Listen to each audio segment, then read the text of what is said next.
astronauts are pioneers. They've always expanded the boundaries of knowledge, of experience, and space.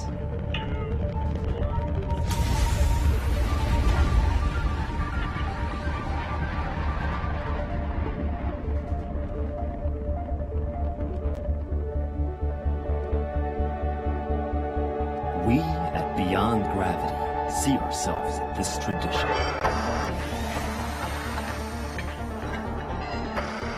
Building on a 40-year heritage, we've been involved in European space missions ever since the first endeavors. And we've always overcome the boundaries. The boundaries between European and American partners. We have many years of partnership. Between continents. The boundaries of our atmosphere. The boundaries of what is technically possible.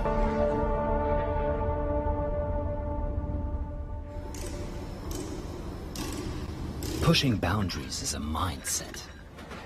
You need to be passionate, curious, and have the will to innovate, to build equipment for orbit, set sight beyond the horizon, and help us face our challenges on Earth.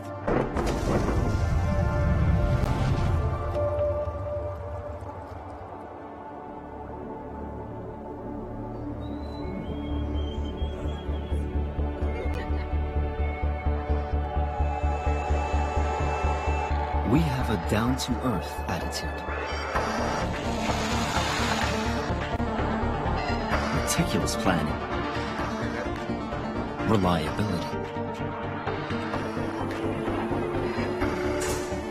And a rigorous testing regime are mission critical. To do this, we need real craftsmanship, as well as comprehensive engineering skills that allow us to think decades ahead into the future, to advance humankind and enable the exploration of the world and beyond.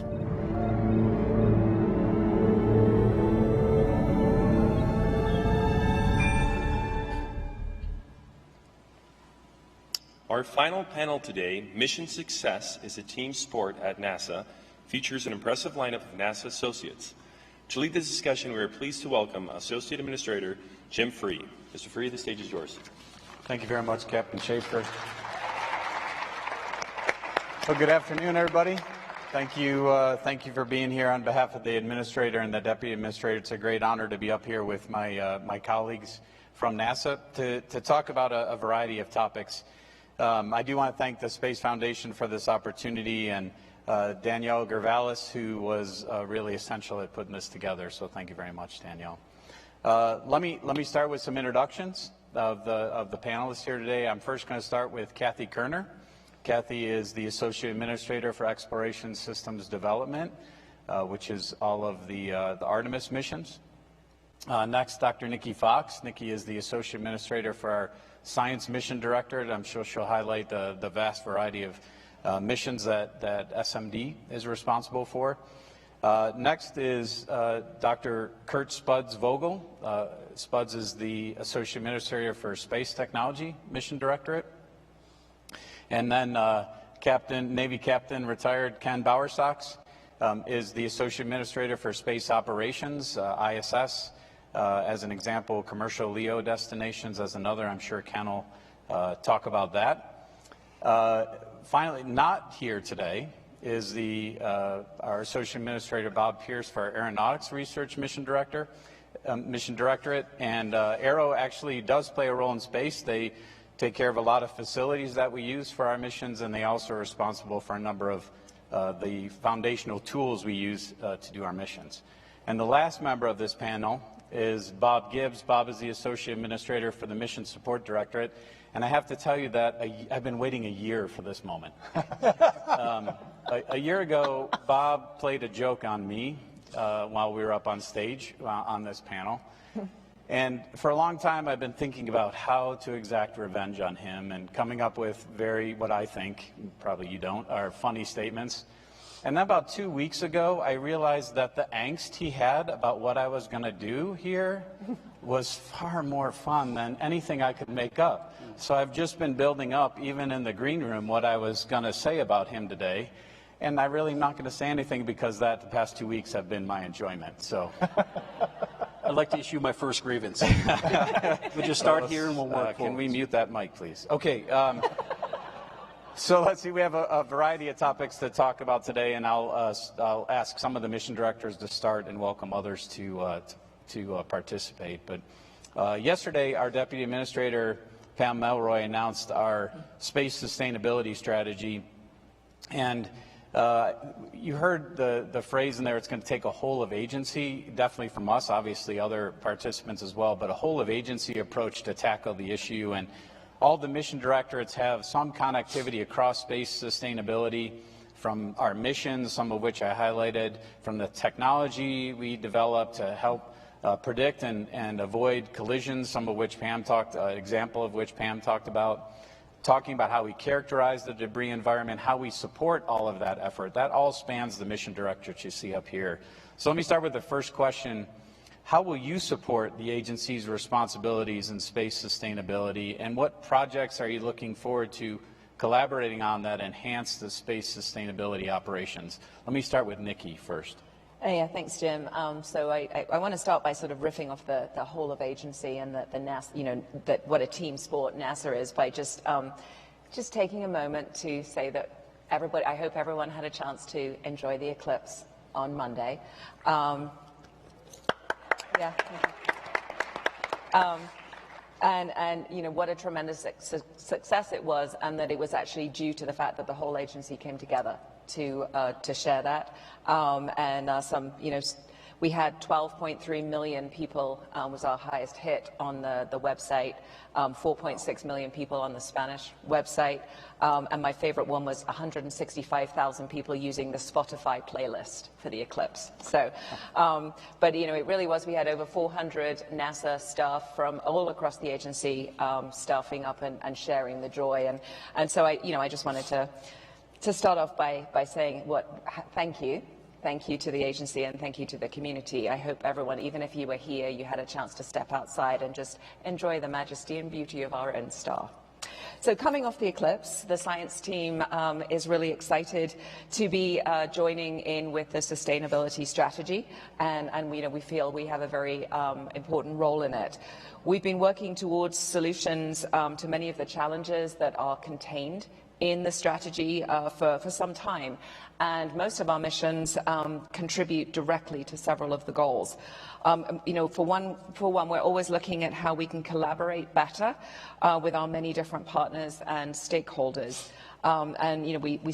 We look at large language models. We're working to improve efficiency and consistency of our data stewardship and streamlining operations across all of our activities. We hope that we're leading by example and establishing responsible norms in how we use cutting-edge technologies. So one of the things that we're very committed to is responsible AI use, and we work very closely with the professional societies and the wider community to ensure that everyone is taking this same approach.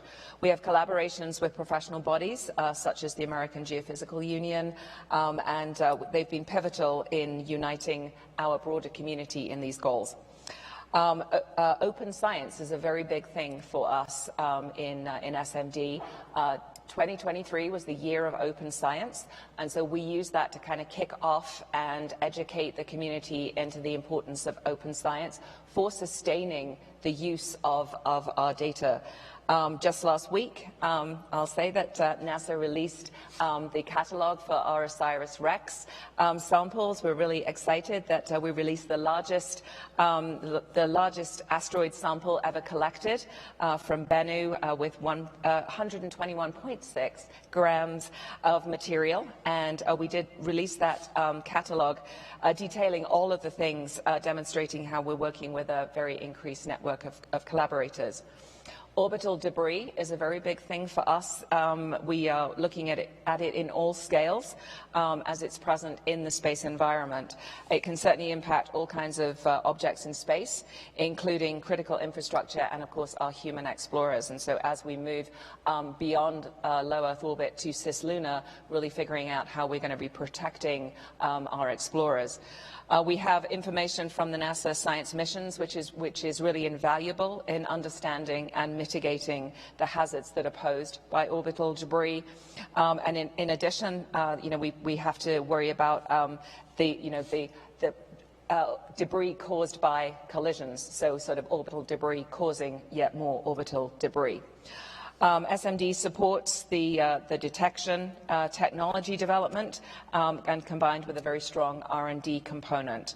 In the heliophysics division, the space weather program's orbital debris and space situational awareness efforts address a knowledge gap by focusing on orbital objects of natural and non-natural sources, and we sort of typically focus on things that are below 3 centimeters in size all the way down to nanometer-sized dust.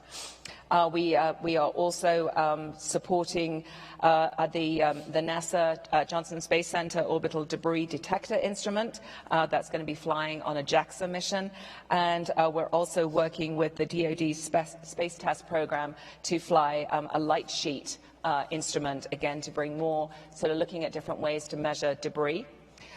We do take very seriously lowering the boundaries to sustainability by developing and transferring technologies in partnership with our other directorates here, with our US government partners, international partners, and academia, to sort of make sure that we're really serving a global science community. In the Biological and Physical Sciences Division, they have a huge portfolio of work, much of it aimed at reducing mass for future human missions by refining and advancing the technology. We have innovative models like 3D tissue chips, something I'm really excited about, 3D tissue chips, that enable researchers to really study how a patient might respond to a treatment without the need for the patient to actually receive it directly, so improving our testing of medications. And that, of course, will help us to tailor supplies like medical kits to individual astronauts, so we only fly what we need on these long-duration missions. In Earth science, they, of course, are the preeminent team characterizing our planet's environment, bringing home an incredible amount of information. They're the lead for the US Greenhouse Gas Center, of course partnered with the EPA, NIST, NOAA, to really establish a hub for a collaboration between agencies across the US government and, of course, our nonprofit and private sector partners. And that's data, information, and computer models all being shared. And science experts from each of these federal agencies get together to curate a catalogue of greenhouse gases and making sure that they are sharing those with everybody that needs them. Obviously, I'm sure you followed along as we landed our first commercial lunar landing. It was executed by our industry partners, Intuitive Machines, that delivering science to these moon's South Pole region. And it's a great example of how we are working with our partners to, again, lower the boundaries to access space.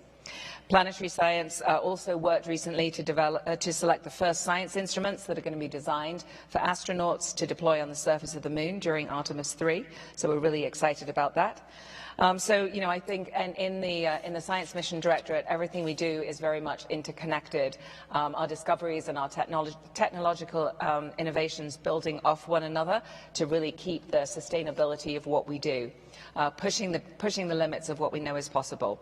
At any given moment, we have about 140 missions, all of them providing really key information to work towards our sustainability. So NASA science is everywhere, and we deliver every minute of every day of every year. Thanks. Thanks, Nikki. Let's talk for a second about when we put together missions, and sometimes we make choices that maybe aren't aligned with space sustainability, and in order to maximize what we can get out of the mission from a dollar perspective or from a science perspective or from a human spaceflight perspective. We do things that maybe minimize our costs but have an impact on what we're talking about now from space sustainability. What strategies will you all deploy to kind of avoid that clash between short and long term? Let's start with Ken. Well, in space operations, we're responsible for human spaceflight missions in low Earth orbit, and we have support roles in all of our directorate missions in communications, launch services, and human research. When we look at the risks in low Earth orbit today, the orbital debris risk is one of our highest for the space station and crews on orbit. We'd like to see that in the future that's not the case. We'd like to see the environment changed so that we can have new programs instead of having so much risk that we have to stop operating with humans in low Earth orbit. I think we're a long way from that, but it's not something that's impossible if we don't take steps now to think about the future. So I think that's something that we'll be looking for in all of our developments, all of our proposals in the future, is not that they're just thinking about cost and schedule for what we're going to do with that particular mission, but also thinking long term about the effects on other missions. And one of the things that excites me the most is the technologies that we may develop when we have that attitude towards our missions, and the types of things we could do to make the environment better. Thanks, Ken. Kathy, you have any thoughts there? I do. So in exploration systems development, sustainability is really a foundational tenet to everything that we do, all of our exploration activities. In fact, it's what's required for safe and successful mission execution. From orbital debris that you've heard both Nikki and Ken talk about, all the way to non-interference in the cislunar environment, both in orbit but then also on the surface. So it's extremely important to us. And making sure that we are all talking and communicating and participating and have that strong interaction with all of our partners, both our industry partners as well as our international partners when we're creating those missions, will help ensure that we have that dialogue and we're building on the lessons from previous missions as we move forward into future missions. Thanks, Kathy. Let's shift away now for a second and talk about where NASA's heading for the long term. We've been working for almost a year. I guess next month will be a year that we've had this focus on NASA 2040, which is how are we going to change our operating model going forward to change how we do business, how we take care of our infrastructure, how we develop technology, how we take care of our most important asset, our workforce. And I'd like to hear what are your mission directorates doing to sustain our skilled, diverse workforce for between now and the decades to come all the way through 2040. Let's start with Bob. So I think when you were looking at 2040, for me the shorthand is a critical examination of what you're doing and how you're doing it. Looking for opportunities to improve, looking to make sure that what you're doing can be balanced in the long term. Regardless of mission, we can answer the call and do those things successfully. What makes it a little challenging, and I think, we talked a little bit about short-term, long-term earlier in the question, is the environment we're in right now with limited resources, increasing requirements, and increasing costs. It makes everything harder. We all have to do this on a regular basis, is trying to make those trade-offs. I think what we have to do as leaders as we're going through these things is make some of the harder decisions to invest in the long term, even if it's painful, to make sure that you built that foundation, right? For us, it's a question of foundation and fires. Are we building the foundation for success of NASA as we go forward? And are we able to respond to crisis as they occur, often in the year of execution, the week of execution, the day of execution, whatever those things might be? When you're talking about sustainability for us, workforce, infrastructure, and technology are our principles. We have to make sure that we maintain a competitive advantage in talent. It's what makes NASA different and special. We have to make sure we have the people needed, necessary, trained, and ready to carry out the mission, to do the things that we are so honored to do for the nation and for the international community as well. For infrastructure, for infrastructure, we have to make sure we have a sustainable portfolio, something we can afford as we go forward, which gets us into another opportunity, right? One of the things we're looking at below workforce, infrastructure, and technology is how do we make it easier for folks to do business with NASA as we go forward? How do we lower some of those barriers? How are we a better partner? That is one of our goals in 24, and all of the leadership, you'll hear flavors of that from everyone up here. But I would tell you, I think it's one of those things, as we talk about 2040, it's not a date, it's a process, right? But as we talk about those things and being uncertain as to what the mission may be, we have to be able to successfully complete it and work through all of these problems together as a team, again, as a team sport. Thanks, Bob. Spud, do you have any thoughts on that one? Yeah, Jim. So I'd say for space tech, it comes in the form of how we're adapting to the environment. When space tech started, it was created and organized by technology readiness level. And what we are doing in the last couple of months, we've talked about a couple adjustments we want to make in space tech, and one of them is how we're organized. So what we're going to do now is we're going to be organized more in functional domains, and this gives folks an opportunity to stay with a technology from early idea concepts all the way into the later parts of the tech base, TRL 6, 7, and shepherd that along the way instead of having to hand it off in between inside the tech base. So that gives us an opportunity, and it's a reminder that just like our mission adapts and has to adjust, we want to do the same thing with our folks. We want to make sure that they're able to adapt and adjust and stay flexible to the mission. Thanks, Spuds. So let's move to the next topic and talk about the Moon to Mars architecture a little bit. And I think many of you, I hope, are familiar with it. If you're not, please look at our website and look at the Moon to Mars architecture. But what it does is it defines elements that are needed to achieve our long-term human-led scientific discovery of deep space, those exploration goals. And it distills down a set of objectives, which you can also find on our website, which have evolved over the years here, announced right here on this stage, actually, into the operational capabilities we need to achieve the science, which is central to our exploration, and the human goals that we have to explore deep into the solar system. Talk for a minute about how that process really empowers all of you to help define and contribute to the blueprint for exploration to the moon and beyond. And let's start with Kathy. Thanks, Tim.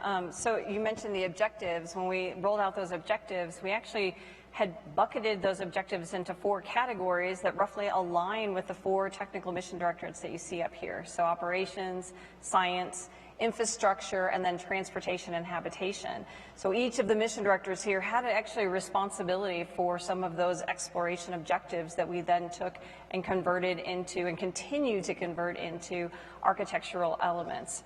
As we have gone through our architecture development process, which is shepherded by the Strategy and Architecture Office within Exploration and championed by our DAA for Strategy and Architecture, Najud Baransi, who I think is in the audience here, we use that process, and all of these mission directors are heavily involved in the development of that architecture. So they, for example, the Technology Mission Directorate provides the technology that is then infused into the architecture over years. As those mature, we can include those in the different elements that are part of the architecture going forward.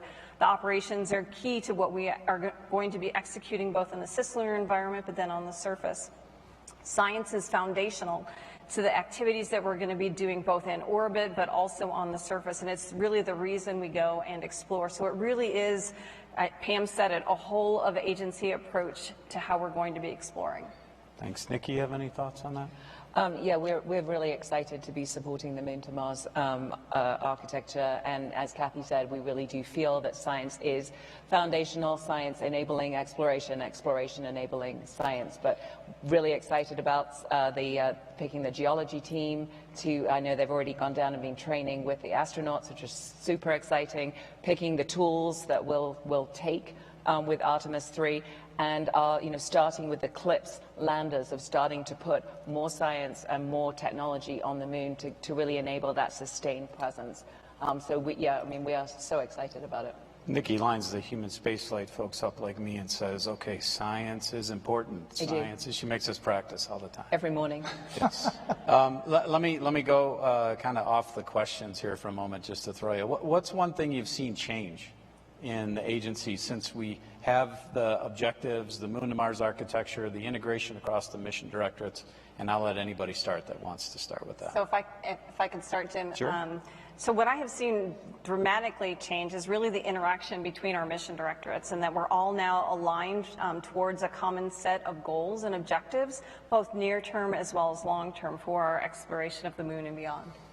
I'd like to piggyback as well. I think one thing that I've noticed external, looking out at the folks outside the agency, there is because one of our goals that we've been after was resilience with this, and you see people, I keep using the phrase, people having their hand hovering over the I believe button. When we first stepped out on this, it was one of those, okay, let's see this play out. And so what we've been doing for the last year and a half, Jim, actually led by you, this is something that now they've seen us. We've had 2 ACRs, we've had 2 of those cycles, and people are now hitting the I believe button. They actually see it, and that helps us with the resilience. And it's happening with folks outside the agency as well. I think that's really strong. Go ahead, Ken. Yeah, I was going to say that we've been getting so much positive feedback on the whole effort that we're going to try to do something similar for our work in low Earth orbit. To really try to get the input from all the different stakeholders on what's important in LEO, why we want to be there, and why we want to continue working there in the future. I think there's also there's a shared energy. I mean, there's a different energy in the agency, and that feeling that we have one shared goal, and that is to go to the moon and then to Mars. And it's really exciting to have that. It's just an energy that's around the whole thing. For us, it's working across organizational boundaries and being able to identify those things we need in the workforce, unique infrastructure, technology to accomplish the mission. And it recenters everyone on it and reminds us all why we're here. We are here to accomplish the mission. Yeah. Mission support's only job, 1, 2, 3, and 4, is to support the mission. That's it. That's what we're here to do, and that really helped focus us. It really did. And inspiring the next generation. I mean, I love the Artemis generation, and it is about inspiring people. Great. Thank you. Let's keep talking about the Moon to Mars architecture for a second, and let's talk about partnerships. We have a lot of partnerships across Artemis.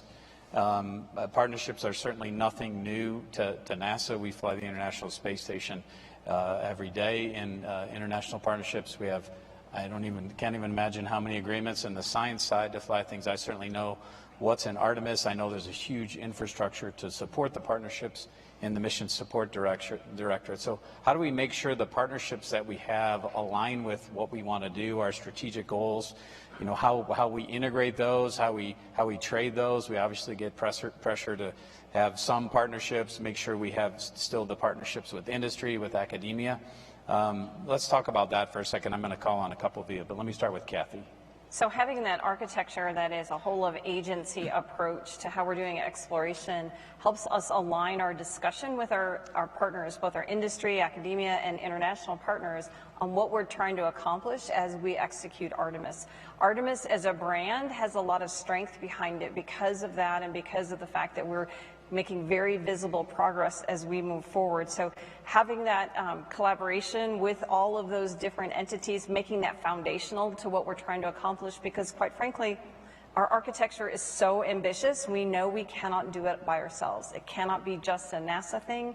It cannot be just a United States thing. It really is something that we're trying to broaden and do for the first time, right? Exploration as a civilization, and include as many partners as we can that want to peacefully explore with us.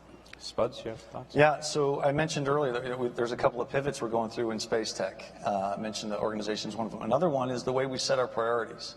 And so if you look at, as an exemplar, what's going on with Moon to Mars, all of my principal customers, tech-based for civil space, most of them are sitting right here. They're my principal stakeholders. They're our customers for that technology. So what is going on the dimension of human exploration, and in some part science, because it's a derivative part of Moon to Mars, as you architect from the right and you're following back where Kathy and her team leaves off on the architecture and gets to element initiation for the big things, that sets the table for us to figure out how do we have to set our priorities. And one of the ways we're mechanizing how to set our priorities is by engaging with the broader stakeholder group, not just the Mission Directorates here, other government agencies in civil space, industry, academia, that we want to engage with them. And just now, this is sort of, I'm taking the opportunity, if you don't mind, Jim, to say today we are releasing a shortfalls list. We've consolidated, taken a first stab at what will be an annual review of the shortfalls for civil space. There's 187 of them that we've leveled out. And we're looking for feedback on where you see those and scoring them and how you see them as far as the impactfulness from your perspective. We're going to take that data and we're going to be very transparent and show you what that looks like about in like late May, early June. We'll show everybody that. That will then feed and be a tool for us to start to create that audit trail of how we prioritize what we're doing. Because we never have enough dollars to solve all those problems at once, so we have to prioritize them. And the way we do that is by engaging with the stakeholders, and that's really an extension of what is already going on with Moon to Mars architecture on human exploration side, with the decadal process on the science side. We're just extrapolating that as we keep coming left from that architecting from the right. Bob, you have any thoughts on that? Yeah, I mean, there's over 2,000 active partnerships right now in the agency, in many, many places, many, many structures, many, many forms. And if you look at 2040 and what it's trying to do, I think there's an undeniable truth within it, and that is wherever we go in the future, we're going to have to work better with those outside our fence line, with industry, academia, other partners. We have to find a way to make these partnerships easier to understand, easier to use, and make sure that we're doing a good job of opening the front door, which 2040 is working very hard on, so people can see where there's opportunity in infrastructure or mission or other things. So I think there's a lot of opportunity as we go through these things. You know, it just says a lot about the agency that, you know, we're taking these steps to, again, examine what we're doing and why we're doing it. Nikki, you have thoughts? I mean, obviously, we have an unbelievable number of partnerships in the space, the Science Mission Directorate, with 140 some missions. You know, we've got it. We have partnerships with everyone, but I think the key is really open communication and being very transparent. And you know, if you can find shared goals, it's so easy to work together. And as long as you get those goals out at the beginning, it does make that much easier. So I think. So with things like the Moon to Mars strategy, where those goals are out there and they're out there for everybody to share. And, you know, though I do hate giving credit to you, Jim, I do think you did a great job. I know. You did a great job at involving industry, commercial, international very early on before we even rolled out the real strategy. So I think it was mostly Kathy, but there's a lot more people that had credit. I'm waiting for Bob to release my shortfalls list. Ken, you know, I had the pleasure to spend some time with Ken recently, seeing our International Space Station partnership up close. And Ken, talk about it from your perspective, because I walked away with such admiration for you and Joel Montalbano, the ISS team, the folks at JSC that make that cooperation work. What's amazing when you work with partners is how much more you can do together. But it's really important to realize that there's extra work required to make a partnership work. You know, people talk about what it requires to make a marriage work or what it requires to make a business partnership work. International partnerships, commercial partnerships, you have to do more than just focus on the work you're doing. You also need to focus on your relationship and keeping that relationship moving. And sometimes you do things that are better for the partner than are better for you. And you do it on purpose, right? And you work together to get to the end goal. And when that partnership is successful, you know it, because things grow. And it doesn't require a lot of assessment. You can see it. You can see things take off. Thanks, Ken. So let's talk about the next topic. A lot of what we have to do is really preserve. Certainly we're the beneficiary of a lot of work that's been done over the years on a variety of programs in this agency. And how do we capture those lessons learned? How do we, and hard fought really lessons, how do we capture those? How do we share those? How do we ensure we're not going to make the same mistakes? Or we know, hey, going down this path is not successful, or really highlight these things. Ken talked a little bit about a couple attributes there. Give me your thoughts on that. Spuds, you want to start? So yeah, it's a piggyback a little bit on the previous answer as well. That shortfalls list that we're coming out with, because it's an annual thing, we can actually grade ourselves along the way and see how we're doing. We can track and say, hey, is this a problem that we absolutely need to solve or haven't been solving, and track that over time. How does that move up and down that priorities list? And let's say, for example, if something starts really high and everyone agrees that this is something we have to tackle, and then it slowly starts to work its way down, that means one of two things. Either the mission has adjusted, or we were successful in knocking down the risk and knocking down the technology readiness level of those things. So maybe we can declare victory in some of these cases. Conversely, if we have one that starts really low, and I'm going to go back to the very first question you asked about the space debris as an example. Since all of us started our space careers, which for Nikki and Kathy was just last year, because they're very young. No. But that's been a problem forever. It's a long haul problem and it's right in our face right now. We know as the environment has changed, we have to solve this problem. So let's say that ranked, and it's one of the shortfalls. Let's say that ranks really low. It means we're not communicating it well, even amongst ourselves, and saying, hey, do we really identify that this is a problem? So we can track that. And so there's a gauge that we're going to use in space tech to see how are these problems manifesting from year to year. And it gives us an idea to add or subtract things accordingly. Thanks. Kathy, you have anything to add? So we build on the heritage of human spaceflight, decades worth of heritage of human spaceflight, as we have been establishing Artemis. We have a very extensive lessons learned process that we've taken from there, and we executed that for Artemis 1. In fact, because of some of the lessons we learned from Artemis 1, we announced in January of this year that we were going to delay Artemis 2 so that we could make sure we incorporated the lessons from Artemis 1 into the Artemis 2 mission. So as we execute these missions, and they all build on each other from one to the next, that helps make sure that we are capitalizing on the lessons from the previous mission as we execute the next mission. One of the other things that we're doing really is also kind of along the lines of what Spuds talked about, is we do an annual review for our architecture. So as we're learning things, as new technologies are on-ramping, but also as we're executing these missions and we're learning from these missions, we can adjust what we're doing with our architecture, and we can adjust what we're doing with our missions. Thanks. Anybody else have thoughts they want to add to that? Yeah, certainly in the science side, I mean, we do a tremendous amount of looking at what did you learn from the last mission, how are you going to apply it to the next one, and we do that with each of our missions. So I feel like, we build on all of the legacy missions. I could highlight Habitable Worlds Observatory as something that is building on everything that we've done before. So it's going to be a spacecraft the size of Webb using the wavelengths of Hubble with a coronagraph like we'll fly on Nancy Grace Roman and put it all together. But we're also doing the tech development and maturation program before we even start the mission. That's a big lesson learned from when we did our large mission studies. And I just have to quote Wanda Peters in that we don't just do lessons learned, we do lessons applied all the time. I think part of this is also how you share information, right? And I'll give Nikki's group a lot of credit. It isn't just understanding those legacy issues. They were able to share 54 enormous data sets across the world last year from what we learned. And so it isn't just protecting that information and making sure we have it and we've learned and applied those lessons. It's sharing that information for the benefit of all. Okay, thanks. Let me shift to, and none of them have this question, by the way, which is kind of fun for me. What's the best quality of the person to your left, Bob? I'm just, what? Bill of Grievance 2.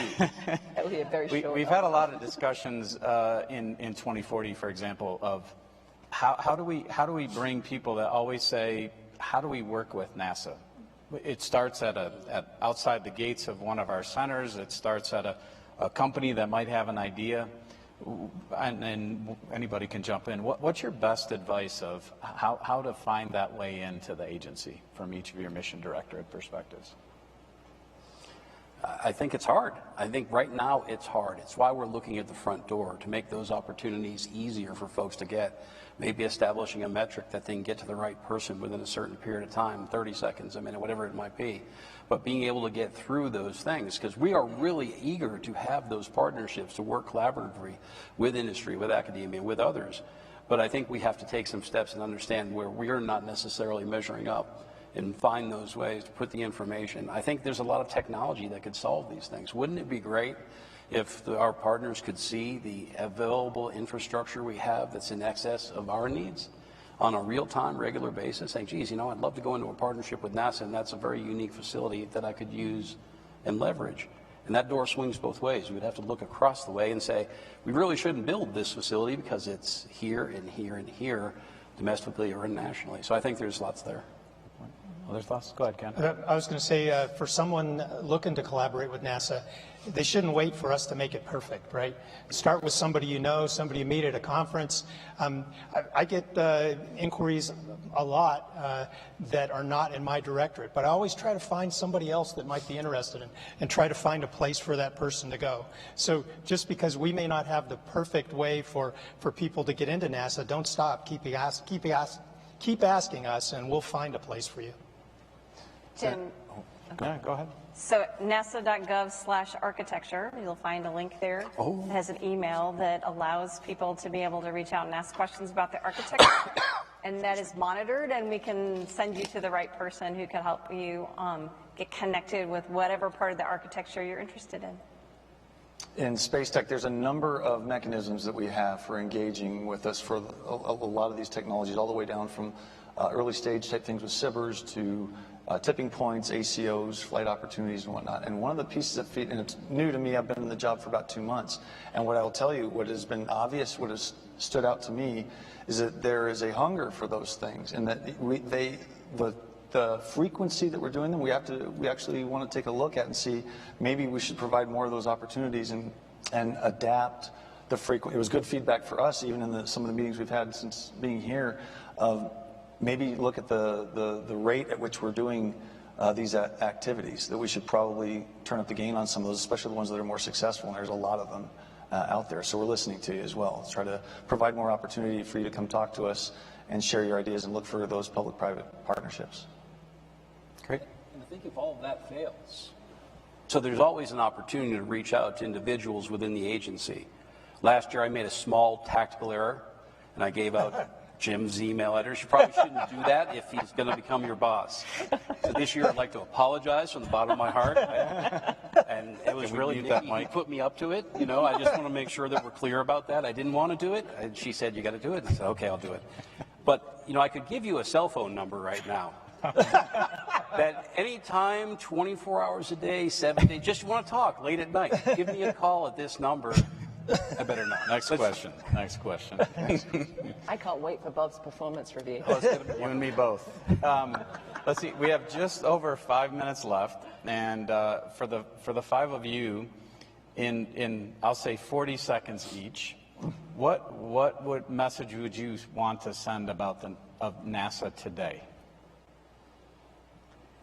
So I'll start. I think right now we're really at a pivotal point in the agency where there is so much activity and so much going on, both in low Earth orbit, but ultimately also with our plans to go to the moon and beyond, with all the science activities happening. There's just we're really at I'll say a tipping point. We are the Artemis generation, and this is a time when we can really determine the future of the agency, and that future, at least from my perspective, looks very bright despite the lights in front of me. Yeah, that's what I'll say. I'll pivot off that and say, I was going to say an inflection point. We used to say that with the Moon to Mars thing, is we are at an inflection point as a community in the ecosystem for this, and there's opportunity there. And so just from my selfish corner of the world and the space tech side of things, to maintain resilience, I think the message to say is that so you understand where we're going, is we're pivoting away from directly prioritizing things based on the solution space and looking at those shortfalls, and then washing the solutions, the things you bring to us, the ideas that we come up with on our own against those shortfalls, so we can maximize the value. That value proposition back to the taxpayer, and I think that when you keep that in mind, that's what helps us be resilient over the long haul for these goals that we have in front of us. Go ahead, Sox. Yeah, 30 years ago, all I wanted to do is work for NASA. If I was a young person today, I'd want to work at NASA. The past is great, but the future's even brighter. Go ahead, Nikki. I have to follow that. Yeah. I would say that, I mean, Moon to Mars is fabulous. NASA science goes from the very center of the sun to the very edge of the universe, peering back into the very beginning of the universe. We go to every planet. We fly helicopters. We fly octocopters. We do all kinds of very exciting stuff that really does inspire. When we talk about sustainability, it really is a big part of that is inspiring the next generation. I agree with Ken. 30 years ago, I wanted to work for NASA, and I still do. And even though Jim may have other plans for me, but it's such an inspiring thing to do, and we deliver literally every second of every day of every year amazing science that inspires the world. For me, I think the work is incredibly important, incredibly meaningful. I think the mission has international importance. And we're better to work right now at this time in this agency as we're trying to figure out some of the hardest problems facing us. It's a great opportunity. So I think from a lot of the speakers that you've seen over the past few days, there's a lot of call to action. Certainly our Deputy Administrator gave one. I think others have as well. I think you have to figure out how do you digest that call to action. You've heard some of that here today from this group. It's really on you. This is our job. We're privileged enough to do it. What are you doing to answer the call to action? What are you doing to make a difference either in science or in some other form, human exploration, whatever it might be? What are you doing in the time that you're spending here to turn that into some kind of action? I want to make sure that you know the 5 folks here, and imagine Bob Pierce from Aeronautics right here. These are incredible leaders in space. When you see them walking around, please stop them, talk to them.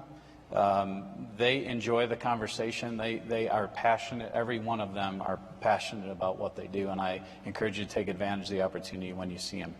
Thank you again for being here today, and enjoy the rest of the symposium.